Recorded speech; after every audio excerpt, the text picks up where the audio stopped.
الشيطان الرجيم. بسم الله الرحمن الرحيم.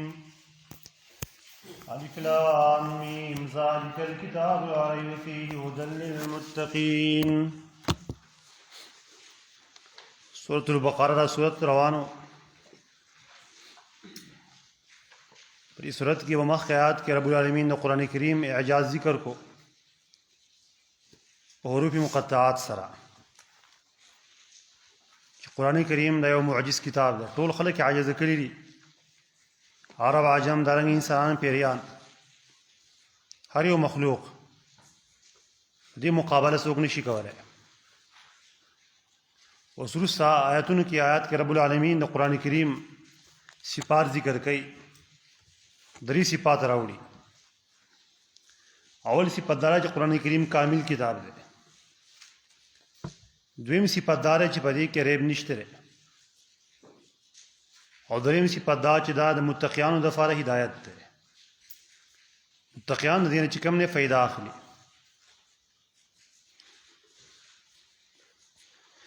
ذالک الکتاب لا ریب فیه دا کامل کتاب دی. ځکه کامل دی چې هیڅ قسمه شک په دې کتاب کې نشته دی. بل لا هدى للمتقین دا ہدایت کوونکی دی متقیانو ته. ذالک الکتاب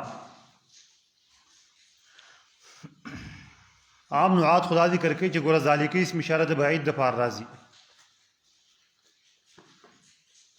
لیکن امام رازی رحمه الله ذکر کړي چې ذالک د بعید د پار راځي لیکن په عرب کې راځي په لغت کې نه راځي. ذالک کله کله د قریب د پاره می استعمالیږي. ډیرو ابن مالک رحم الله التسهیل کې ذکر کړی دي چې په ذالک باندې اشاره غره قریب ته هم کیږي. او دلیل په دې باندې اصل کې د آیاتونه دي. ورسره ان شاء الله راشي. ذالک نتلوه علیک من الآیات والذکر الحکیم. ګوره ولې کې الله څنګه وایي ذالک نتلوه. ذالک اسم اشاره ذکر کوي. وروسته فرمایي ان هذا لهو القصص الحق. به وروسته هذا ذکر کړی دی. او الله چې مشار الیه یو دی او کله ذالک ذکر کوي او کله هذا ذکر کوي. دا دلیل شو بری خبره باندې چې او ذالکم د قریب د پاره استعمالي. او د عام نوحاتو په نسبت باندې ذالک د بعید د پار راځي. رسول الله چې قرآن کریم خو مونږ ته نږدې دی. هغه وخت کې نازلېدو صحابو ته نږدې و. نو ذالک د بعید د پاره په مقام کې څنګه استعمالېږي. ولې چې کله د بعید معنی شي به څنګه معنی کې هغه کتاب الله چې کتاب خو زموږ مخې ته پروت دی هغه زمانه کې د الله په نبی باندې نازلېدو. قرآن کریم صحابو ته نږدې و. بیا ذالک اسم اشاره د بعید د پاره ذکر راوړه. وجه وی داره چې دلته د عبود مصافاتی دا نازل شو منظرې د بعد رتبه نازل شو منظرې د بعد مصافاتی ته. قرآن کریم مرتبه چې کم دی غټه ده. د کم سیز مرتبه چې غټه او دارنګي لوی وي نو دارنګي هغه ته اشاره چې کم دینو په ذالک باندې کیږي. دا هغه د وینه قرآن کریم ته اشاره په ذالک باندې وشو. قرآن کریم دا مرتبه لري دا غټه ده. معظم کتاب دی. دا هغه د وجنه دا نازل شو بعدی مصافاتی ته. وایي چې په اعتبار د ذات باندې لري دی.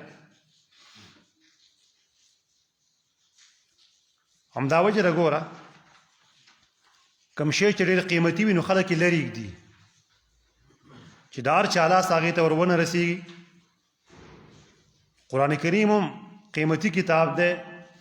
دې وجې نه الله ذالک ذکر کو په دې مقام کې.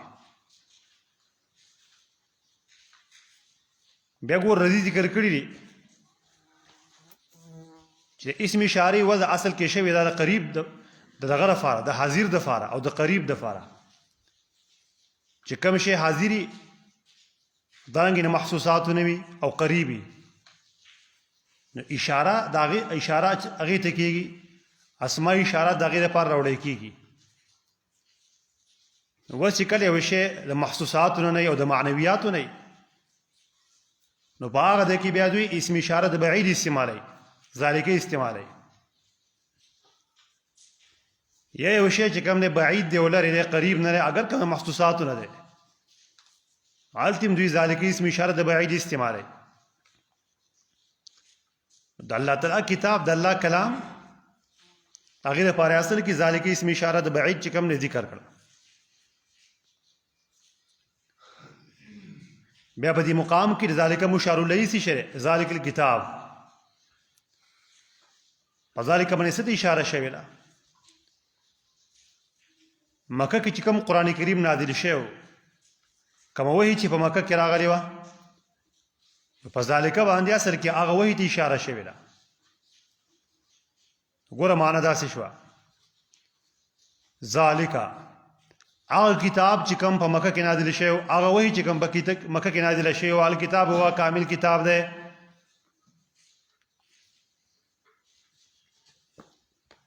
دویم دا چې ګوره په دې باندې اشاره مخکې سویرات ته چې کوم په سورۃ الفاتحه کې ذکر شو دغه صراط مستقیم چې کوم نه دا څه شی الکتاب ولا کتاب ده دریم په ذالک باندې اشاره شوی دا کتاب ته چې کوم کتاب وعده الله خپل پیغمبر سره کړی و ان سنلقي عليك قولا ثقيلا مونږ وبتا باندې یو درنه وینا نازلو نو هغه درنه وینا سره الکتاب هغه کامل کتاب دی بعضی فرمایي چې بذالک باندې اشاره مخکې الف لام میم حروف ته شوی ده سبحان ذالک د غالب لام میم د حروف الکتاب دا کتاب دی یی داسې حروفونه چې کوم نه کتاب جوړل داسې مفرداتونه او تاسو خبرې نه داسې مفرداتونه چې کوم نه جوړې دي او که تاسو قران کریم په شان بل کتاب راوړی شي نه ځي راوړی ګوره بیا په دې مقام کې یو داش نو بیا الف لام میم اصل کې دا مستقله جمله شو تعریض د لپاره راغله او په ذالک باندې الف لام میم ته اشاره وشو او بیا ذالک اسم اشاره شو مبتدا او کتاب دا غیر لپاره خبر ده او الف لام میم مستقل کلام شو مستقل دغه حروف مقطعات الکتاب کتاب ده دا معنا وکي الکتاب به خبر شي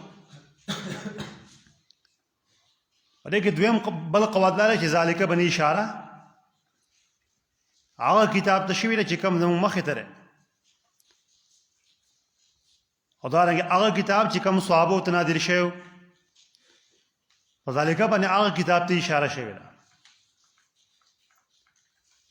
او دا اشاره تعظیم نه پاره ده اگر کله کتاب خو نږدې پدې کې بعد رتبه ته اشاره ده راغی ونی ذالک چې کوم نه ذکر بعضی فرمایي په ذالک باندې اشاره شوی ده هغه سورتون ته چې کوم سورتونه د سورۃ البقره نه مخکې راغلي کوم سور چې مقدمه په سورۃ البقره باندې مخکې نازل شي په ذالک باندې اصل کې هغه سورتون ته اشاره شوی ده ذالک هغه سورتونه چې کوم مخکې راغلي دي الکتاب کامل کتاب ده کوم کتاب چې بل پیل نازل شوی په ذالک باندې هغه کتاب ته اشاره وشو بعضی فرمایي چې په ذالک باندې هغه کتاب ته اشاره شوی ده ټول کتاب ته به اشاره شوی ده برابر خبر ده که کوم مخکې نازل شوی او کوم وروسته نازلېږي را نازل شوی نه نو د هغه د نزول انتظار کیږي اصل کې نه ده که ذالک ذکرو په اذهانو کې حاضر دی خلکو د توجه ده مسلمانان هغې ته منتظر دي چې کتاب به نازلېږي نه وحی به راځي. الله فرمایي دغه کتاب چې کوم مخکې راغلی وروسته راځي الکتاب دا کامل کتاب دی لا ریب فیه. بیا یو قول دا چې دا الکتاب بعضې فرمایي چې الکتاب د مخکې ذالکه نه بدل دی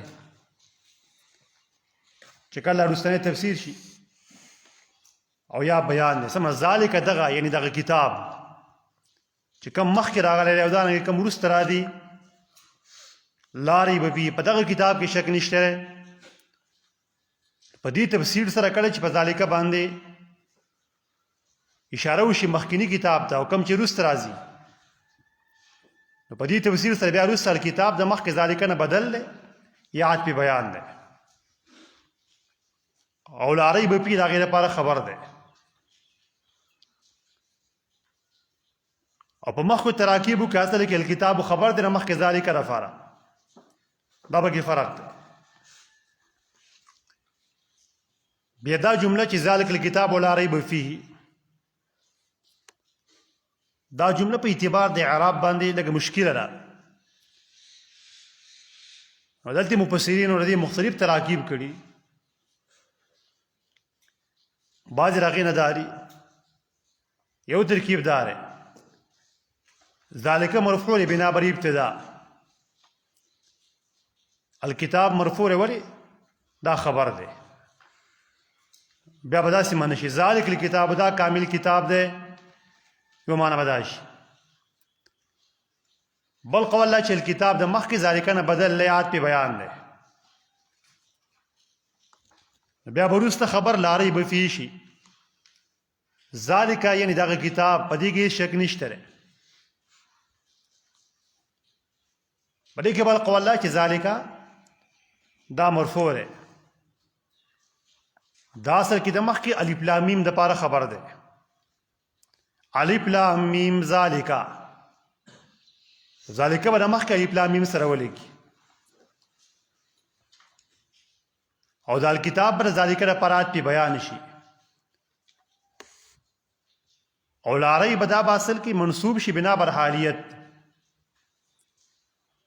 منصوب شي بنا بر حالیت داسې معنی به شي الف لام میم ذالکه الف لام میم دا دی یعنی کتاب په داسې حال کې چې شک پکې نشته دی حق کتاب دی. او بعضې فرمایي چې نه ذالکه مبتدا ده او کتاب د هغې لپاره خبر دی او لا ریب چې کوم دی حال دی لا ریب حال دی نو ذالک الکتاب لا ریب فیه په دې فیه کې هم دوه وجې دي یو دا چې فیه خبر دی ما لا ریب فیه کائن نه مخکې لا لپاره خبر واقع شوی فیه خبر واقع شوی. بل قول لا چې نه فیه د وروسته سره ولګوه او د لا لپاره خپل خبر محذوف راوباسه لا ریب فیه فیه هدن نو دا فیه د مابعد سره ولګوه فیه به چې کوم خبر مقدم شي هدن به مبتدا مؤخر شي هدن مرفوع یا خو بنا بر ابتدا مرفوع دی فیه خبر مقدم هدن مبتدا مؤخره. بل ترکیب پکې دا دی چې هدن نه مخکې فیه لپاره فاعل واقع شوی دی فاعل سو کوئی هدن خبر د مبتدا حذف ته منوع هدن دا مختلف تراکیب پکې په دې آیات کې اصل کې الله ترغیب ورکوي قرآن کریم طرف ته عنوان د آیات دار او قرآن کریم صفات ذکر کوي صفات ثلاثه یو کمال دویم عدم الریب او دریم هدایت. قرآن کریم تدریس صفات پر آیات کی ذکر کی په ذکر د صفات باندې ترغیب دی کتاب وګوره قرآن کریم کې په نور مواضع کې الله هذا ذکر کوي دلته ذالک ذکر کو بل ذکر الله فرمایي هذا کتاب انزلناه التهادا ذکر کړی دا نو هذا خو د قریب د پاره ذالک د بعید د فار راځي. غور ابن عاشور جواب ذکر کړی دی، اصل جواب دار ہے ذالک خو د بعید د پر پدې معنا سره راوړی دی چې مرتبه د کتاب اوچته ده او په کوم دی کې چې هذا قریب ذکر کوي دا کتاب تاسو ته بالکل نږدې دی. دا په دې معنا سره چې تاسو د الله د کتاب نه پیدا غوښتل شي پیدا تیوالی ستاسو سره په خوا کې دی پیدا تیواله. ولقد یسرنا القرآن للذکر فهل من مدکر. الله فرمایي موږ د قرآن کریم د یاداشت لپاره آسان کړی دی، څوک یاداشت اخلي تو کم د کې چې حادثات ذکر کوي هلته مقصود ترغیبي په قرأت د قرآن کریم باندې په استفادې باندې ترغیبي چې پیدا تیوالی. ذالک الکتاب الکتاب دا اصل کې مخکې ذکر شو چې دا مخکې لپاره خبر یا بیانات یا بدل دی. کتاب د کتب نه ماخوذ دی. کتب په اصل کې ویل کېږي جمع ته، پرې کې د جمعیت معنی ده الجمع. کتیبه اصل کې هغه لښکر ته ویل کېږي چې په هغې کې عسکر راجمعي فوج پکې راجمعي ته ویل کېږي کتیبه. بیا کتاب د قرآن کریم د نومونو نه یو نوم دی. قرآن کریم مخکې ډېر اسما ذکر شي، یو پکې الکتاب دی. قرآن کریم ته کتاب ولې ویل کېږي؟ قرآن کریم مسما کولی شي په کتاب باندې ځکه یو خدا لیکلی شوی دی بل دا په لوی محفوظ کې راجمع شوی دی ځکه ورته کتاب ویل کېږي. سورې زخرف کې ذکر شوي 4 آیات، سورۃ الواقع کې الله ذکر کړي 88. بل قرآن کریم د ملائکو په صحیفو کې لیکل شوی، د ملائکو په صحیفو کې ځکه ورته کتاب ویل کېږي. سورۃ عبس 14 نمبر آیات. بل قرآن کریم چې کله نازل شو د نزول نه بعد په هغه زمانه کې قرآن کریم ولیکل شو. بل کتاب کې د جمع معنی ده. قرآن کریم د نبی اسلام په سینه مبارکه کې د صحابو په سینو کې محفوظ او راجمع شوی ځکه الله د خپل کتاب مسما کړی دی په کتاب باندې. بل ابن عاشور ذکر کړی دی قرآن کریم ته الله کتاب نوم ایږدي پرې کې دې خبر ته اشاره ده چې تاسو قرآن کریم یاد کړئ، جمع کړئ په سینو کې. او قرآن کریم چې کوم نه ولیکئ چې دا هیر نشي. وی قرآن کریم لیکل دا فرض کفایي دي. دغه صحابو بیا راجمع کو دارنګ یو ترتیب ورکو دې لپاره چې د امت نه هیر نشي. بټي سره اشکالات هم ختم شو چې قرآن کریم کم وخت کې نازلېدو نو هغه وخت قرآن کریم خو لیکلی شوی نه و. قرآن ته څنګه کتاب ویلی کېږي؟ هغې نه مخکینې جوابونه وشو. راغب په مفردات کې ذکر کړي دي چې کتب په لغت عربی کې اصل کې ویل کېږي ضم عدیم الى عدیم بالخیاط. سرمن د سرمن سره یو ځای کول په تار باندې او په ستن باندې. ضم عدیم الى عدیم بالخیاط. سره سرمن د سرمن سره وګنډي دې ته اصل کې ویل کېږي کتب. او بیا په عرف کې کتاب څه ته ویل کېږي؟ کتب. ضم الحروف بعضها الى بعض بالخط. حروف ته یو بل سره یو ځای کول په خط باندې انسان یو ځای ولیکي دې ته ویل کېږي کتاب. او بیا فرمایي کله چې انسان په الفاظو کې دا حروف راجمع کړي هغې ته هم کتاب ویل کېږي.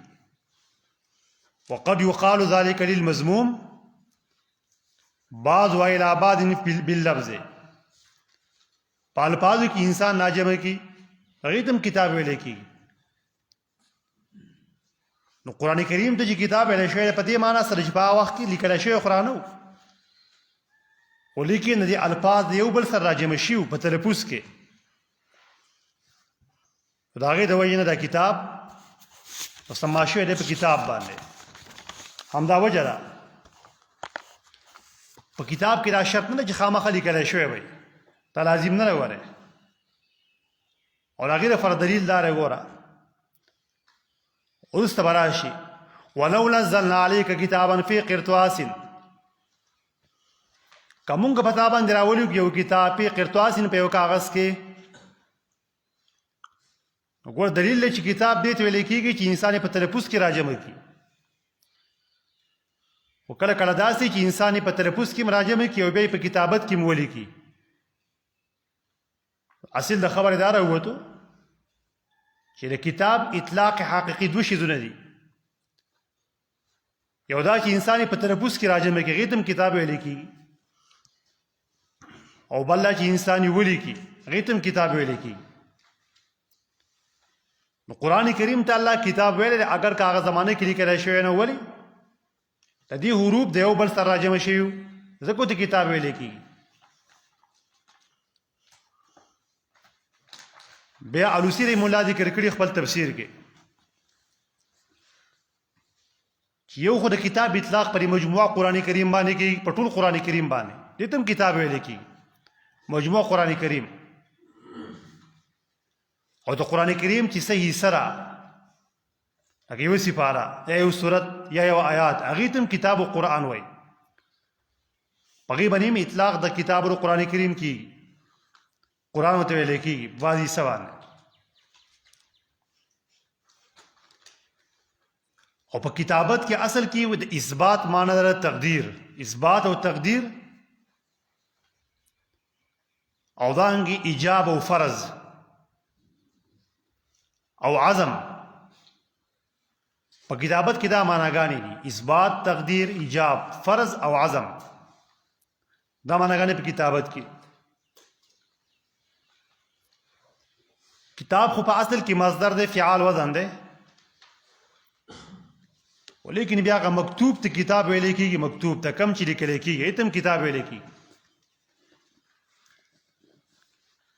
او په کم سیس کې چې لیکل کېږي، په کم کاغذ کې، په کم کافی کې هغې ته هم کتاب ویلی کېږي، هغه صحیفې ته هم کتاب ویلی کېږي. یسألک اهل الکتاب ان تنزل علیهم کتاب من السماء، اهل کتاب ستان دا سوال کوي چې تو په دوی باندې راولېږې یو کتاب من السماء د برې نه.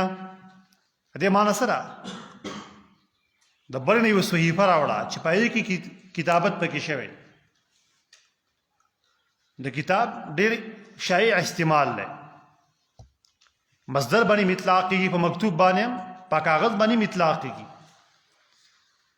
په کاغذ او په لیکلو دواړو باندې اطلاق کېږي، په ټولو باندې اطلاق کېږي.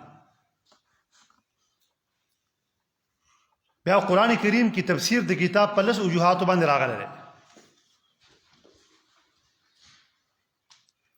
اول کتاب د کتابت معنی ورکوي، لیکل د کتابت معنی ورکوي. آل عمران کې الله فرمایي 48 نمبر آیات کې 78 ويعلمه الكتاب والحکمه، د تبخای کتاب او حکمت. البته مراد د کتاب نه سره لیکل. دویم کتاب د حساب معنی ورکوي، حساب.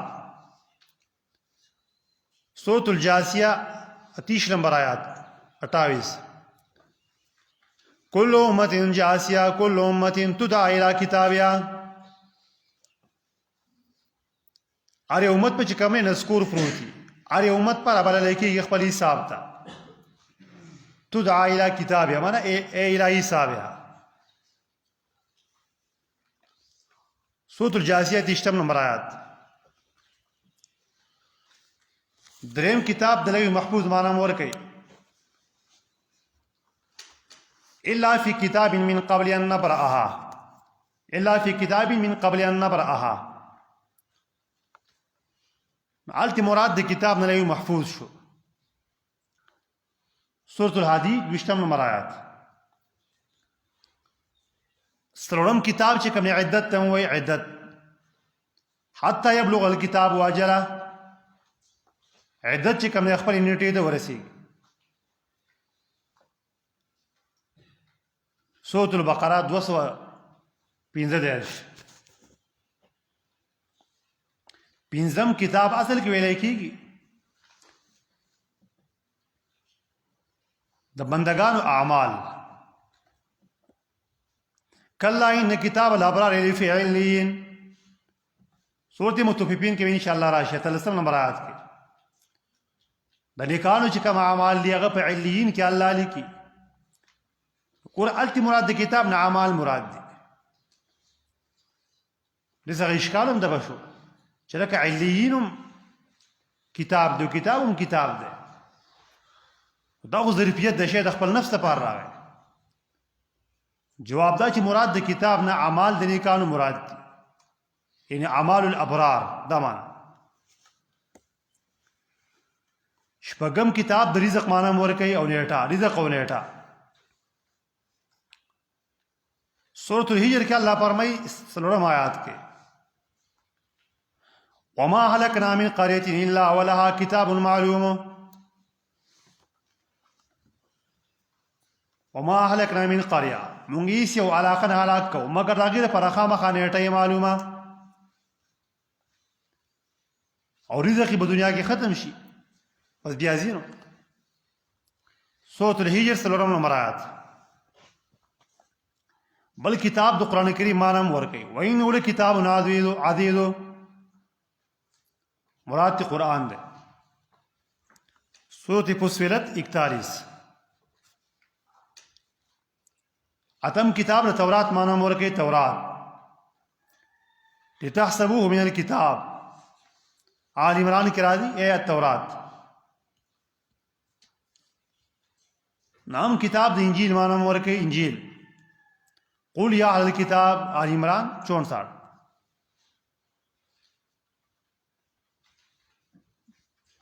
او دارنګه کتاب د فرض مانم ورکي. والمحصنات من النساء الا ما ملكت ايمانكم کتاب الله علیکم. آلته فرض مانا دا حکم پتاس بن الله تعالی لیکل دی فرض کړی دی. سورۃ النساء 24 نمبر آیات.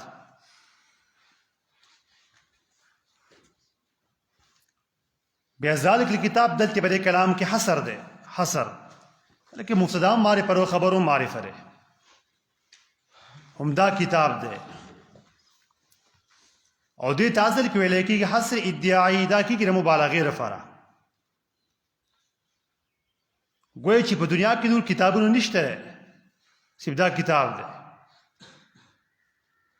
دا کامل کتاب دی.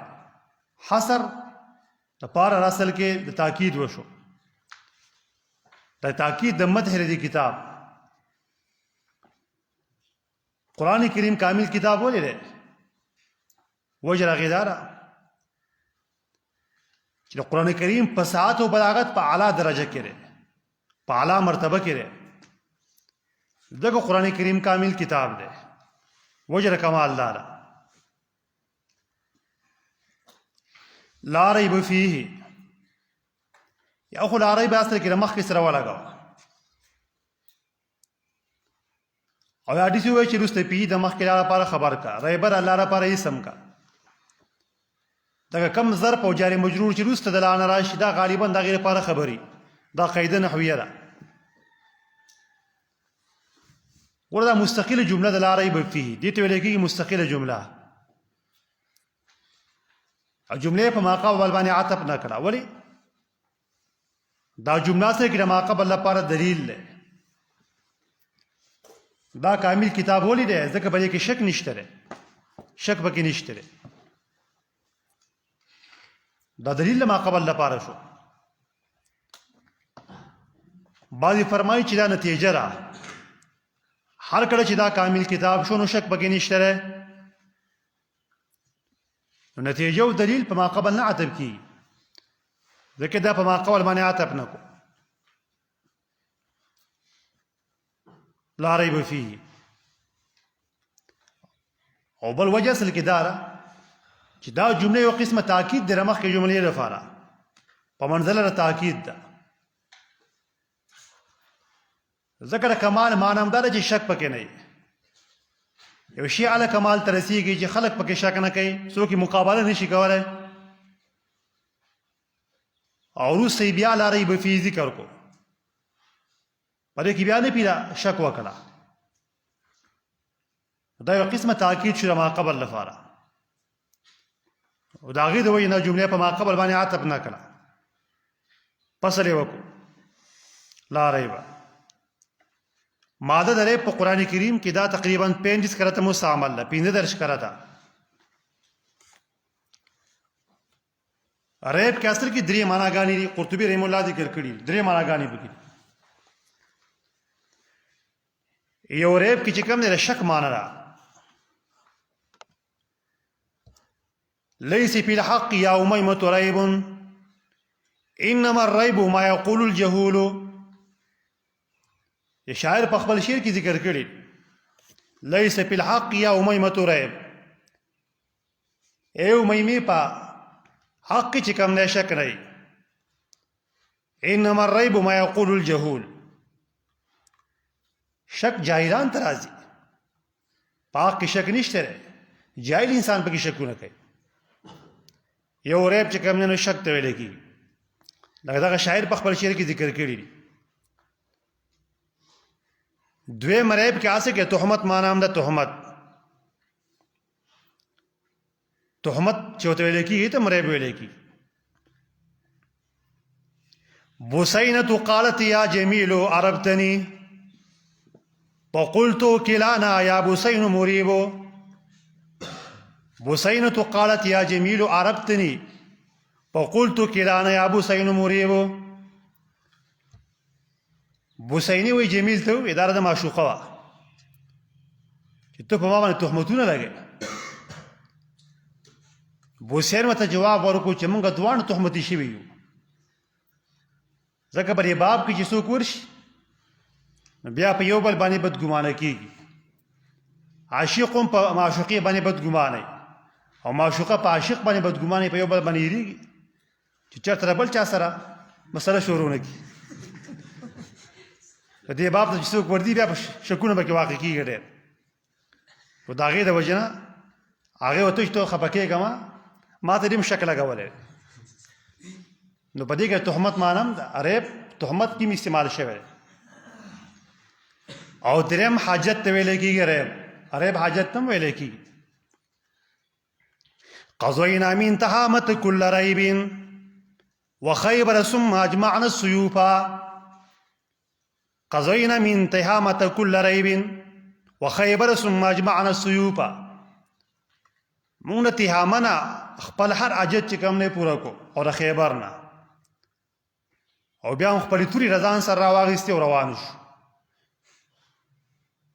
وګوره په دغه ځای کې شاعر عرب چې کوم نه په حاجت کې استعمال کړي درې بوشک مې اس کې څه فرق دی مقام کې الله ریب ذکر کو شک ذکر نه کو اول فرق ذکر کو ریب او شک مې اس کې فرق شک څه دی ویل کېږي وقوف النفس بین شیئین متقابلین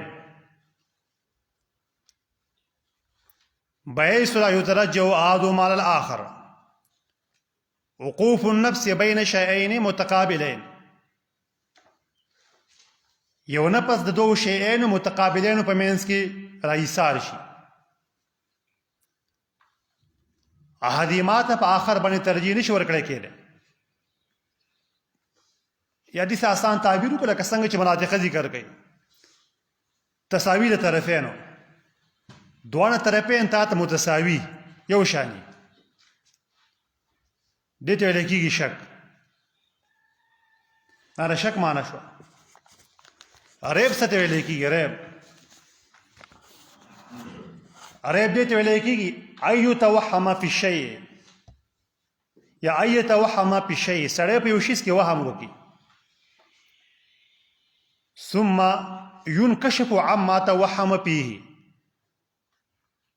بیا چې په کوم شیز کې وهم کړی دی نو هغې نه پردې لرې شي. اول په یو شیز کې وهم راشي، بیا ورته رڼا شي. نو اصل دا راووتو چې په ریب کې یو قسمه ښکاروالی شته، ظهور پکې شته.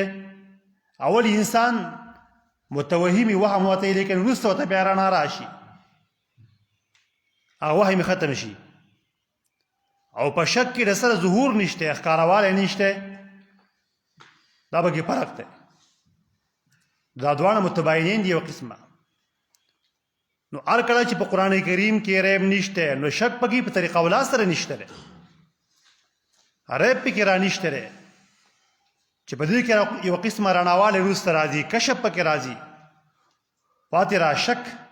دا خو غټه خبره ده، شک پکې په طریقه اولا سره نشته دی. نو د هغې د وجې نه نه پې د ریب یې وکړه او نه پې د شک یې ونه کړه. ځکه نفي د ریب دا مستلزم د نفي د شک لره، خو نفي د شک مستلزم نه نفي د ریب لره. سوال قرآن کریم کې الله فرمایي ریب پکې نشته. کافرانو پکې ډېر شکونه کړي دي، مکې مشرکان نه مني، وسیم کافران نه مني، شک پکې کوي. او الله فرمایي چې شک پکې نشته دی. د دې نه ډېر جوابونه دي، اخر کې به بیا صحیح جواب ذکر کوو، نور واوراسه. بعضې فرمایي چې دا جمله خبریه ده لفظا، ولیکن معنی انشائیه ده، معنی لا ترتابو، قرآن کریم کې شکونه مه کوئ، دا معنی. ولیکن په جمله خبریه کې تاکید زیات دی په نسبت د انشاء باندې. د هغې د وجې نه تعبیر د انشاء نه په خبریه سره وشو. یو دا شو. بعضی فرمایي چې دې معنی دا ده قرآن کریم چې کوم نه محل د ریب نه دی، محل د ریب، دا محل د ریب نه دی.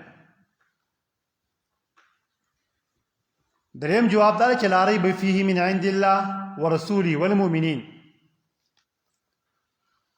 قرآن کریم کې چې کوم نه شک نشي د الله له طرف نه او د رسول له طرف نه او د مؤمنانو له طرف نه، لا ریب فیه من عند الله ورسوله والمؤمنین. بل دار ابن کثیر مولا ذکر کړي دی آیات مطلب دا دی چې دا کتاب دا قرآن کریم دی. په دې خبره کې چې دا د الله له طرف نه راغلی دی، په دې خبره کې شک نشته دی. د دې په نزول کې د الله له طرف نه په دې خبره کې شک نشته دی. الف لام میم تنزيل الكتاب لا ريب فيه من رب العالمين. کتاب چې د الله له طرف نه راغلی دی په دې خبره کې شک نشته دی. بل دا دی د کافرانو چې کوم ریب و، هغوی چې کوم شکونه کړي وو، هغه الله نازل کړي منظرې د عدم ریب ته، هغه نازل شوي دي منظرې د عدم ریب ته. ګویا چې رسره په دې کې شک شته دی نه، ولې هغوی ریب څه اعتبار نشته دی، هېڅ اعتبار ولې نشته دی. همدا وجه وروسته به الله فرمایي وَإِن كُنتُمْ فِي رَيْبٍ مِّمَّا نَزَّلْنَا عَلَىٰ عَبْدِنَا فَأْتُوا بِسُورَةٍ مِّن مِّثْلِهِ. هلته الله ان ذکر کوي. نو سوال دی چې کافرانو خو شک کړی دی، جواب دا چې د هغوی شک په منظرې د عدم شک دی، یعنې څه اعتبار نشته دی، ځکه ان ذکر. پنځم جواب په دې دی کې ابو حیان بحر محیط کې ذکر کړی دی چې ګوره یو ریب دی او بل ارتیاب دی، دې کې فرق دی. د خلکو چې کوم شکونه کړي هغې ته ارتیاب ویلی کېږي، ارتیاب ابتعال باب دی، دا فعل د خلقو دی. قرآن کریم کې ارتیاب شته، خلکو پکې شکونه کړي دي، خو او په نفس الامر کې په قرآن کریم کې ریب نشته، شک پکې نشته دی. د خلکو د شکونو کول د وجې نه قرآن کریم کې خو شک نه راځي. قرآن کریم په نفس الامر کې یقیني کتاب دی، نو خلک چې پکې کوم شکونه کوي هغې له څه اعتبار دی؟ دلته الله نه پی د ریب کړی دا، نه پی د ارتیاب نه ده کړی.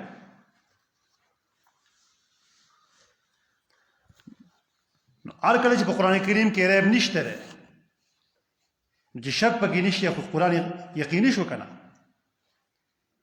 ځکه قاعده او قانون دا دی کله چې یو ضد او یو نقیض نه پیشي، بیا به هغه بل نقیض خامخا راځي. دا شک او یقین دی یو بل نقیضین دي. ارتفاع د نقیضینو ناروا ده چې دواړه نه پورته کېږي، چې یو پورته شو نو بل به خامخا راځي. قرآن کریم نه چې شک پورته شو، ریب پکې نشته، خو قرآن کریم چې کوم یقیني کتاب دی، دا داسې نه پیله چې دا مستلزم د اصل کې مدح لره، کمال لره. لا ریب فیه. بیا ګوره تو قرآن کریم صفات په قرآن کریم کې بار بار ذکر شوي په مختلف مواضعو کې. هغه مواضع داري یو سورت اعراف کې الله رب قرآن کریم صفات ذکر کړي، 2 نمبر آیات. سورت یونس کې اول نمبر آیات کې صفت قرآن کریم ذکر شوی. سورت هود کې اول نمبر آیات آلته ذکر شوی. سورت یوسف دارنګه اول او دویم. سورت ابراهیم اول آیات، کاف اول آیات، طه دویم آیات، لقمان دویم او دریم، نمل اول او دویم، الف لام میم سجده دویم آیات، یاسین دویم آیات، صاد اول آیات، زمر اول آیات، مومن دویم آیات، حامیم سجده دویم آیات، دریم سلورم، زخرف دویم دریم سلورم، دخان دویم دریم، قاف اول نمبر آیات، سورة الجن اول او دویم، سورة القدر انا انزلناه بليلة القدر. التم اول آیات کې قرآن کریم صفت الله ذکر کړل. د دې سورتونو په اوله کې الله قرآن کریم صفات ذکر کړي او بعد آیاتونه هغه چې هغه د سورتونو په منځ کې راغلي دي. په منځ کې غم ډیر دي. کې مثال په تور سورۃ البقرہ دا سورۃ 97 99 176 252. آل عمران کې راغلي دي 138. سورۃ النساء 82 105 174. مائدہ 15 16 48. انعام 92 114 153 155. سورۃ یونس 37 آیات 57. یوسف 111. ابراہیم 52 نمبر آیات، حجر 9 نمبر آیات، سورۃ النحل 64 102 103. اسراء 9 نمبر آیات، عطاتیہ 105 106. مریم 97. سورۃ فرقان اور دانگے سورۃ شعراء. فرقان 32 سے 33 سے تقریبا. شعراء 152. دنوں 197 پورے. جو ټول کې د قرآن کریم صفات الله ذکر کړي دي. عنکبوت 49 کې، سورۃ سبا شپږم، فاطر 31، یاسین 1 زمر 30 آتش، حامیم سجدہ 41 42، شورا 52 نمبر آیات، جاسیہ شلم، احقاف 12 دیرشم، سورۃ القمر 5، رحمان 2 آیات، الرحمن علم القرآن، سورۃ الواقعہ 2 او 1 اتیا،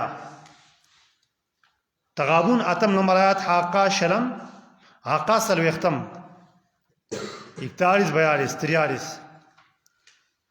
سورۃ عبس کې دا 11 تر 14 پورې ټول قرآن کریم صفات. د تکویر 20 نمبر آیات، سورۃ البروج 22 بینه چې کوم نه دویم او دریم. بیا ګوره په دې کې درې صفات بیان کړه. دا درې صفات د ټولو صفات د پاره چې کوم نه مرجع او اصل دی، ځکه دا درې ذکر کړه. نو قرآن کریم مخکې دوه صفات ذکر شو، الله فرمایي هدى للمتقین. خدا نو خو خبر د لپاره د مبتدا محذوفه معنا و هدى، یعنی مخکې ذالک لپاره دویم خبر واقع شوی یا دریم خبر واقع شوی یا پی خبر مقدم دی ودن مبتدا مؤخر ده. خاص په دې کتاب کې ہدایت تر لپاره متقیان دا مستقله جمله ده. دا خو مخکې پر دلیل یا نتیجه ده. قرآن کریم کې رې بولی نشته دا چې ہدایت تر متقیان لپاره تا دلیل شو یا نتیجه ده. هر کله چې په قرآن کریم کې رې نشته دا به هدایت تر متقیان لپاره هدایت په یقیني شي کې پروت دی، دا هم یقیني دی. دا نتیجه شو. هدن بعد عرب فرمایي چې دا هدن لفظ دا مؤنث دی، دا قول د بعض بنو اسد دی،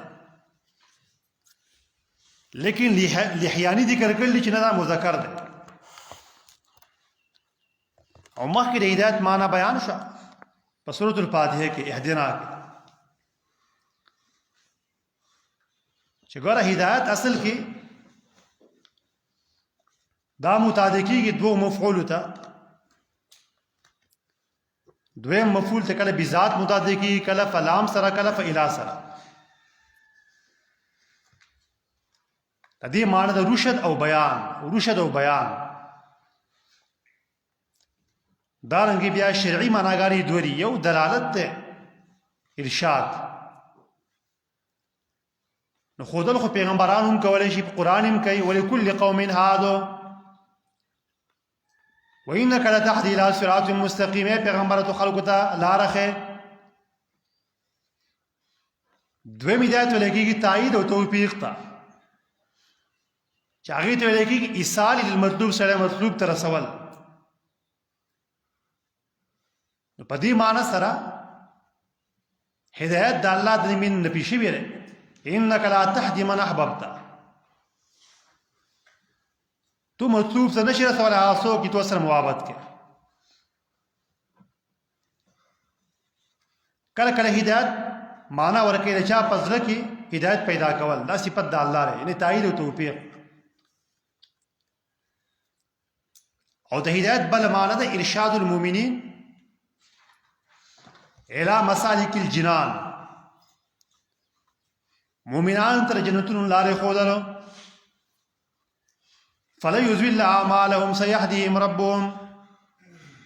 الله به جنت ته ورسوي، لارې به ته وښیي جنت. د جنت لارې ښودل، د جنت په لارو باندې روانول، دغه معنی هم د قرآن کریم کې په دې معنا سره مستعمل شوی دی. هدن خو مصدر دی، د عمل مبالغتن شوی دی. قرآن کریم هدایت دی، د عمل مبالغتن دی، تاکید د فعل. او بعضی فرمایي چې هدن مصدر مبني للفاعل دی. قرآن کریم هدایت کوونکی دی متقیانو ته، دا معنا هدایت کوونکی دی متقیانو ته. دلته مراد د هدن نه فاعلی معنا مراد، فاعلی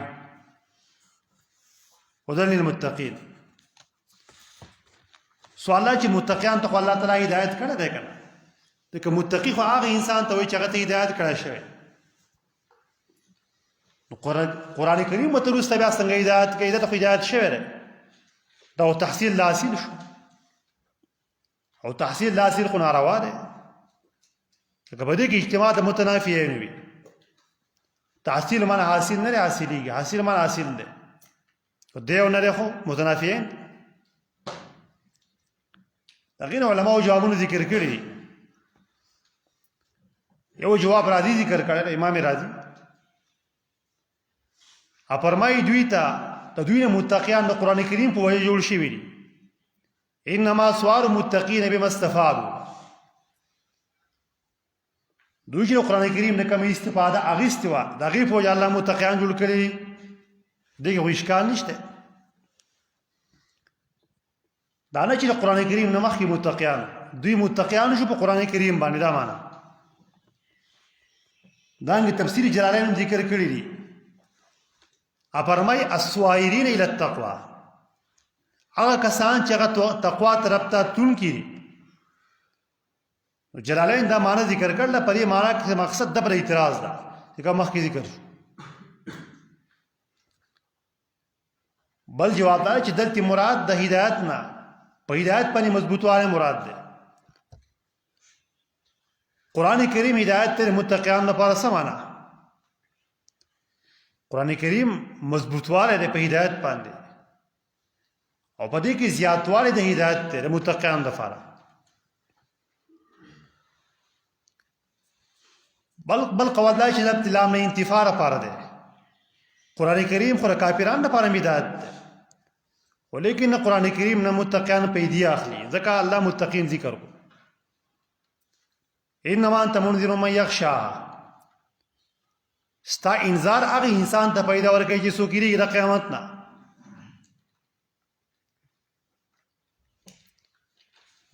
او قرآن کریم هدایت اگر که عام دی خو تخصیص د متقیان ولو شو، ځکه چې دوی ته پیدا ورکړي کیږي. او بل جواب دا چې مراد د هدایت نه تثبیت. بل قول دا چې دلته سوال کافرین حذف ته هدى للمتقین والکافرین. قرآن کریم د متقین لپاره هدایت دی او د کافرانو لپاره هدایت دی. ډېر خلکو چې بیا وروسته مسلمانان شو مخکې کافران د قرآن کریم په وجه باندې، خو الکافرین سره عذاب شوی دی او سره مراد دی. بل قولا چې دلته د هغه خلک مراد دي چې د هغوی نه په راتلونکي زمانه کې متقیان جوړېږي. متقیان خو راوس نه دي، متقیان ته جوړېږي په راتلونکي زمانه کې. متقین ورته ویلی په اعتبار د راتلونکي زمانې سره. او دې خبر لپاره دلیل دا دی چې ګوره دلته الله هدن ذکر کو. هدن مصدر دی، مصدر په زمانه باندې دال نه ګوره، په زمانه باندې مصدر په نفس معنی حدثی باندې داري. بس قرآن کریم د متقین لپاره هدایت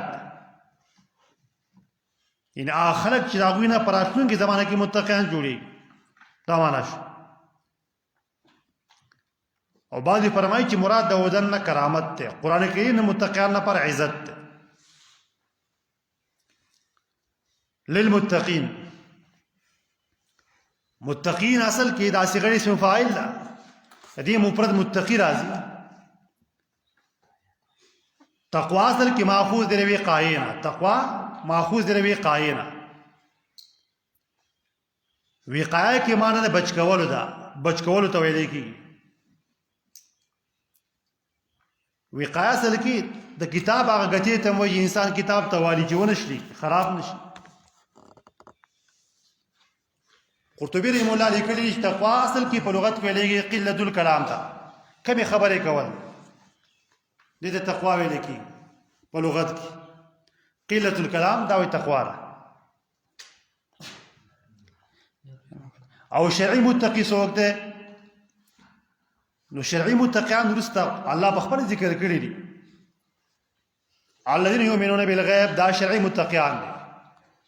په شریعت کې متقیان دا خلکو ته ویل کېږي دا وروسته کوم صفات ذکر کړي. خو لیکن د متقي ډېر تعبیرات دي علماء ذکر کړي دي. ابو عیان بحر محیط کې ذکر کړي دي چې متقي په شریعت کې هغه انسان ته وایي هو الذي يقي نفسه، هغه انسان ته چې ځان بچ کی ایت وعاتا چې دا حاصل کی ما اغسا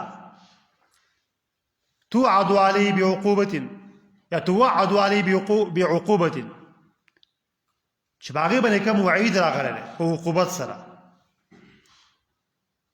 من فعل او ترکین که هغه کول دي او که پرېښودل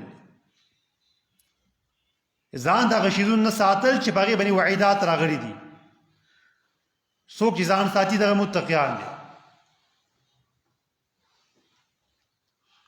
عبدالله بن عباس ذکر کړي متقیان څوک دي؟ الذين يحذرون من الله عقوبته، آکسان چې د الله د عقوبت نه یریږي. پس نه کې پیتر کې ما یعرفون من الهدى، په پرې خودو د هغه څه کې چې دوی یې پیژني د هدایت نه. کم هدایت چې دی او دوی هغه پیژني، نو د هغې په پرې خودو کې خو عقوبت دی که نه، دوی د عقوبت نه یریږي. دغه یره کوونکو ته متقیان ویلی کېږي. ويرجون رحمته في التصديق بما جاء به، ويرجون رحمته في التصديق بما جاء به،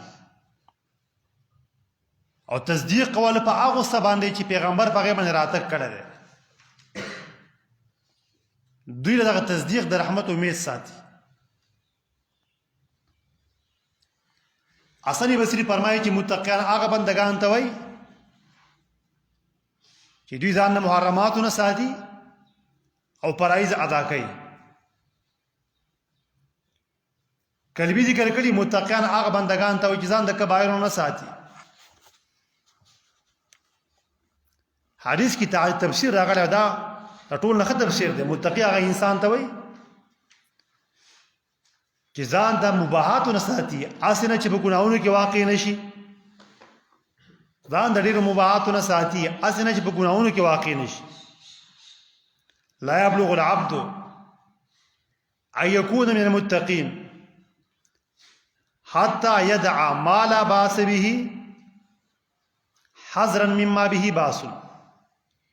ترمذی راوړی دی. یو انسان تقوا ته نشي رسېدی تر دې پورې چې انسان پرېږدي هغه شیزونه چې په هغې کې هېڅ باک نشته دی. دې نه هېرېږي چې هسې نه دا په هغه شیزونو کې واقع شي چې په کومو کې باک دی. دې ته اصل کې متقي چې کوم دی ویلی کېږي. دا خو د متقي تعریف شو. د تقوا تعریفات څه دي؟ تقوا یو تفسیر خازن ذکر کړی، فرمایي الله یراک مولاک حیث نهاک، الله یراک مولاک حیث نهاک. ستا مولا چې تو رقم ځای نه منع کړی په هغه ځای کې تا ونه ویني. الله تو چې رقم ځایونو نه منع کړی په هغه ځای کې الله ونه ویني تا نه منع. او روح المانی وسره دا الفاظ یاد کړي دي چې ولا يفقدك حيث امرك، تا دی غایب ونینی په هغه د ګونو کې چې په کم د کې تا ته حکم کړی دی. ولا يفقدك حيث امرك، تا ته الله چې کم د ته حاضر شاته به حاضرېږي، دې ته ما حاضرېږي هلته به نه حاضرېږي. دا تقوا ویل کېږي. علی فرمایل رضی الله عنه تقوا څه ته ویل کېږي؟ ترک الاصرار علی المعصیه،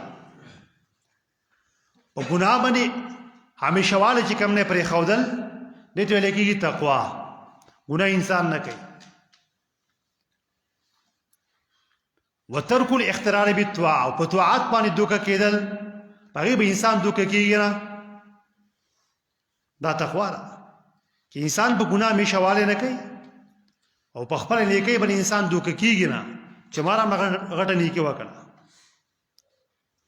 چې 2 رکعاته نوافلو کې به د وحي انتظار کوي. دا به نه کوي. دغې ته ویل کېږي تقوا. خپل عمل لاندې ګڼل. صحابه به چې کوم دی هغوی ابن ابي مليکه فرمایلی دي وایي ما ډېر صحابه مونده کړي دي چې هغوی په خپل نفسونو باندې یره کوله د نفاق نه. یوم دا خبره نه کوله چې زما ایمان په شان ایمان د جبریل عظیم کال، هر یو په خپل نفس باندې یېرېدو. دا د هغوی د ایمان دلیل و چې په خپل نفس باندې یېرېده. عبدالله بن عمر فرمایي معالم التنزیل د بغوی کې هغه قول نقل کړی. تقوا څه ته ویل کېږي؟ الله ترى نفسك خيرا من احد، چې تو خپل ځان د هیچا نه غوره ونه ګڼې. الله ترى نفسك خيرا من احد، پکې ځان بالکل لاندې ګڼې.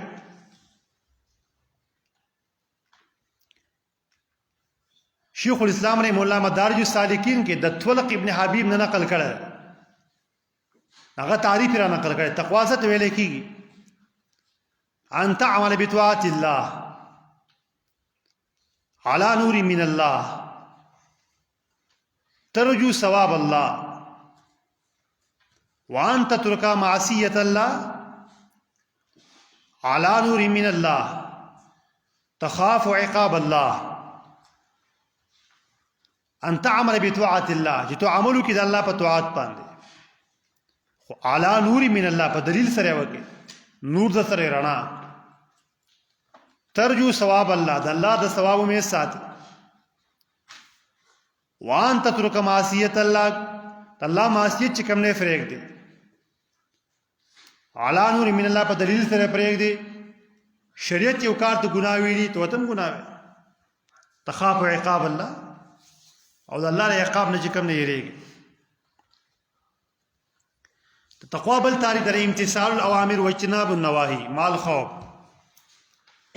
امتثال الاوامر د اوامر امتثال کوه، واجتناب النواهي او د نواهیونو چې کوم نه ځان ساتل سر د یاري. بل تعریف ترک المباحات حذرا یا حذرا من الوقوع في المحرمات. ډېر مباحات پرې ښودل اصل چې انسان په آرامو کې واقع نشي. دا تعریف د حدیث نه معلومیږي، مخکې ذکر شو او دا ښه تعریف دی، حدیث کې راغلی. عیسی علیه السلام تقوا تعریف کړی. تقوا څه ته ویل کېږي؟ تحب الله حبا صادقا من قلبک. پس لکه د الله سره رښتون کې محبت کې، وتعمل جسدك ما استطعت في طاعة الله، او تخپل جسد د الله په طاعت کې استعمال څومره جستا استطاعت. وترحم بني جنسك، او په خپل حمی سره باندې تو رحم کې.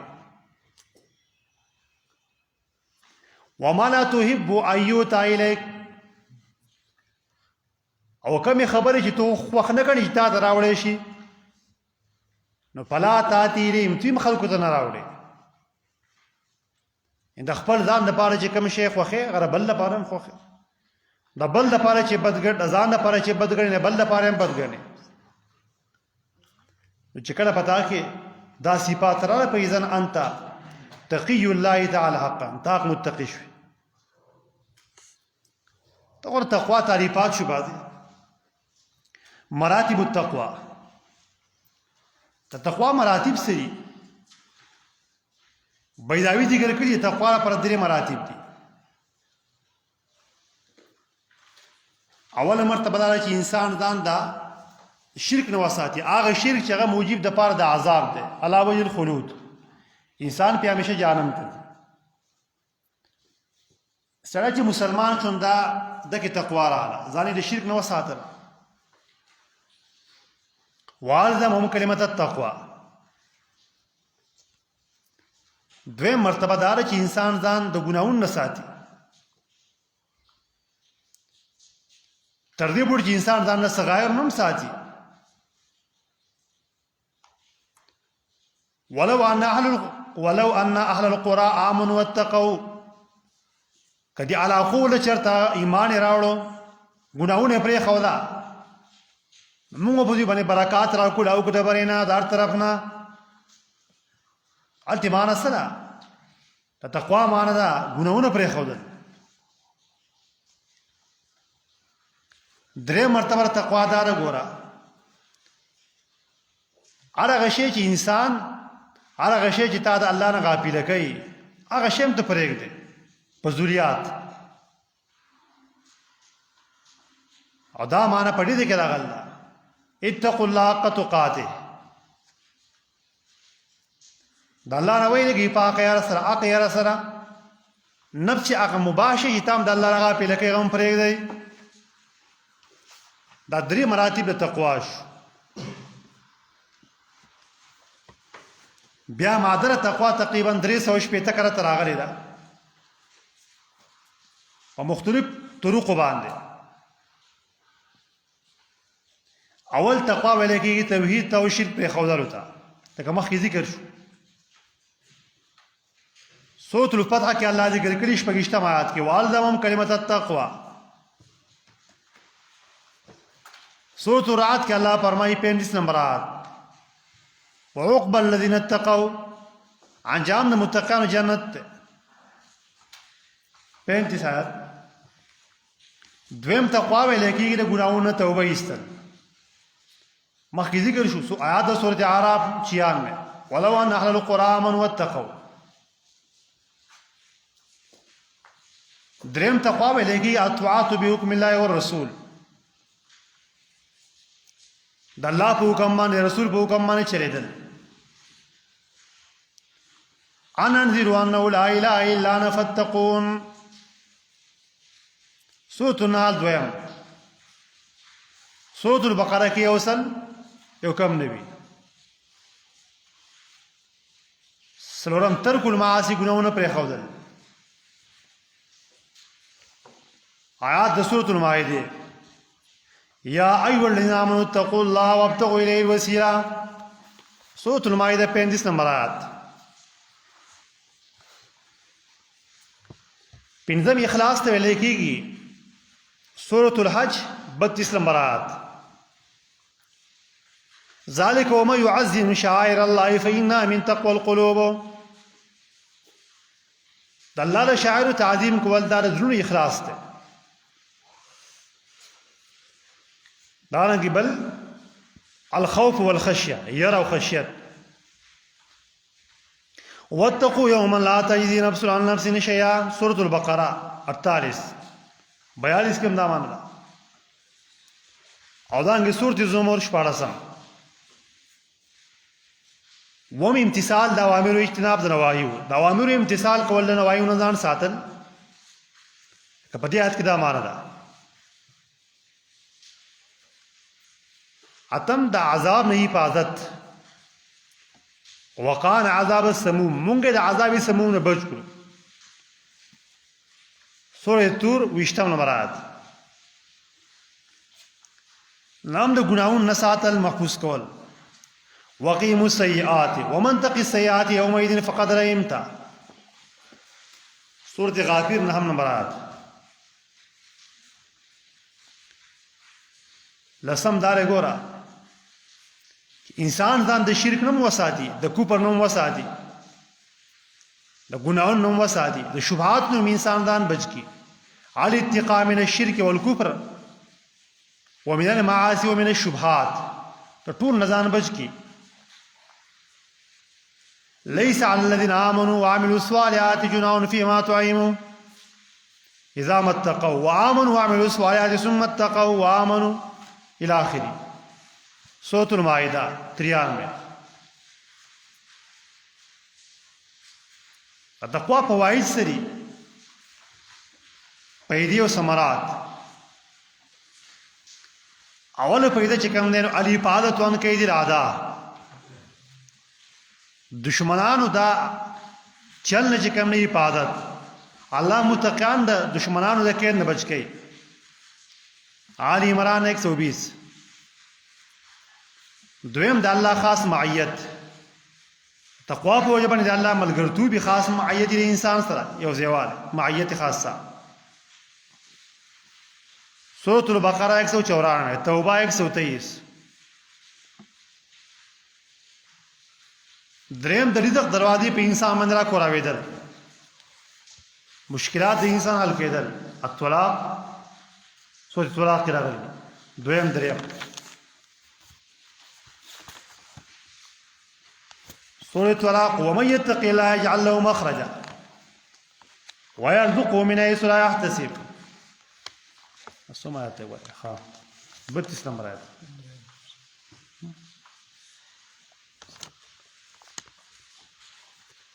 سورة الطلاق کې راغلي. او دویم نمبر آیت صحیح شو. دویم نمبر آیت. سلورم چې کوم اصلاح د اعمال او مغفرت د ذنوب. اصلاح د اعمال او مغفرت د ذنوب. सूरत अल-अहज़ाब 70 नंबर आयत और 71 नंबर आयत। पिंजम हुसूल मोहब्बतिल्लाह अल्लाह ने मोहब्बत हुसूल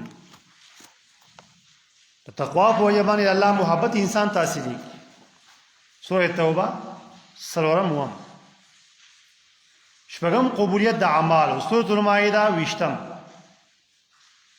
वम इकराम व एजाज अल्लाह पर निज़बान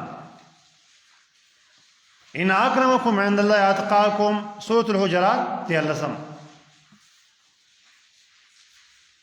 अतम बशारत ते पे वक्त मर की मुत्तक़ियान ते बज़ेर मिलावेगी पे वक्त मर की सूरत यूनुस 3 पे सलोर पे नाम नजात तेरे और ना सूरत मरियम दुआव्या रसम अल खुलूद फिल जन्नत पर जन्नत के में शवार है सूरत आल इमरान 15 नंबर आयत औदान 198